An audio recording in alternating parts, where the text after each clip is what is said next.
Episode 7 की शुरुआत में दिखाया जाता है कि बुल्मा शिप ठीक कर रही होती है। वो बताती है कि डिवाइस एरर शो कर रहा है, पर मेन प्रॉब्लम यह है कि ऐसा मटेरियल मैंने कभी अपनी लाइफ में नहीं देखा। ये मिनरल अर्थ पे एग्जिस्ट ही नहीं करता। तब वेजिटा एटीट्यूड में बोलता है, तुम बस इतना बताओ, तुम ये ठीक कर सकती हो या नहीं।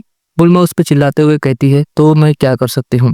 ये एक ऐसा एलिमेंट है जो अर्थ पे मिलता ही नहीं और बिना इसके शिप चलाना इम्पॉसिबल है। तब वेजिटा बोलता है, तुम उसकी जगह कोई अर्थ का एलिमेंट ट्राई क्यों नहीं करती? बुल्मा कहती है, ऐसा हो सकता है पर इसमें बहुत ज़्यादा टाइम लगेगा। वेजिटा इरिटेट हो जाता है और बोलता है, तो क्या शिप को ठीक करने का कोई और तरीका नहीं है? जब बुल्मा और वेजिटा इस पर डिस्कस कर रहे होते हैं तभी उनके ऊपर एक नई शिप आती है।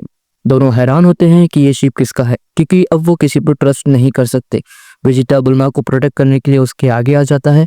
शिप में से एक बंदा निकलता है जिसका नाम हैबीज होता है और वो बताता है कि उसे किंग ने उसे भेजा है उन्हें लेने के लिए। दोनों हैरान होते हैं और तभी सीन शिफ्ट हो जाता है। डेमन वर्ल्ड में गोकू एक ब्लैक डम्पलिंग खाता है। पेंसी उसे बताती है कि एक डम्पलिंग 2 मील के बराबर होता है और इमरजेंसी में यूज किया जाता है। गोकू वो ट्राई करता है और एक डम्पलिंग खाकर ही उसका पेट भर जाता है। वो दूसरा डम्पलिंग भी खा लेता है और उसका पेट फूल जाता है।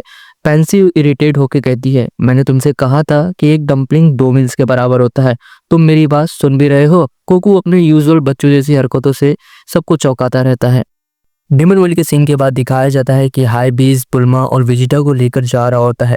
बुल्मा हाई बीज से बात करते हुए पूछती है कि किबी तो उनके साथ क्यों नहीं आया, और जो वेजिटा है यूजुअल की तरह कोई ही रहता है। सीन चेंज होता हमें दिखाई देता है कि पैंजी के शिप पर गोमा की आर्मी अटैक कर देती है। पैंजी को जल्दी से रियलाइज होता है कि उसके कॉलर को स्कैन करके उन्हें ट्रैक किया जा रहा है। गोकू सिचुएशन हैंडल करने के लिए रेडी होता है, पर सुप्रीम काय उसे छुपने के लिए कहता है। पैंजी और सुप्रीम काय मिलकर सिचुएशन को संभालते हैं। जब गोमा की आर्मी शिप के अंदर चेक कर रही होती है तो गोकू अपने टेलीपोर्टेशन पावर का यूज करके छिपा रहता है। पैंजी सरप्राइज हो जाती है कि गोकू उनके पीछे कैसे आ गया। सुप्रीम का एक्सप्लेन करता है कि गोकू की टेलीपोर्टेशन एबिलिटी बहुत काम की होती है। जब गोमा की आर्मी वापस अटैक करने के लिए आती है तो पैंजी कहती है कि कॉलर की वजह से उसकी आइडेंटिटी ट्रैक हो रही है। सुप्रीम का उस पर एक मैजिक स्पेल ट्राई करता है और फाइनली कॉलर को तोड़ देता है। पैंजी फाइनली फ्री फील करती है और कहती है, ये ट्रिक सबको सिखानी चाहिए ताकि सब लोग आज़ाद हो सके। सुप्रीम का रिवील करता है कि उसका असली नाम नहारे है, पर गोकू कहता है कि मैं तुम्हें अभी भी कायसामा ही बुलाऊंगा। डेमन वर्ल्ड में तामा कामी से फाइट की प्लानिंग होती है। गोकू उसे चैलेंज करने के लिए रेडी होता है, पर पैंसी एक बार उसे सोचने के लिए बोलती है।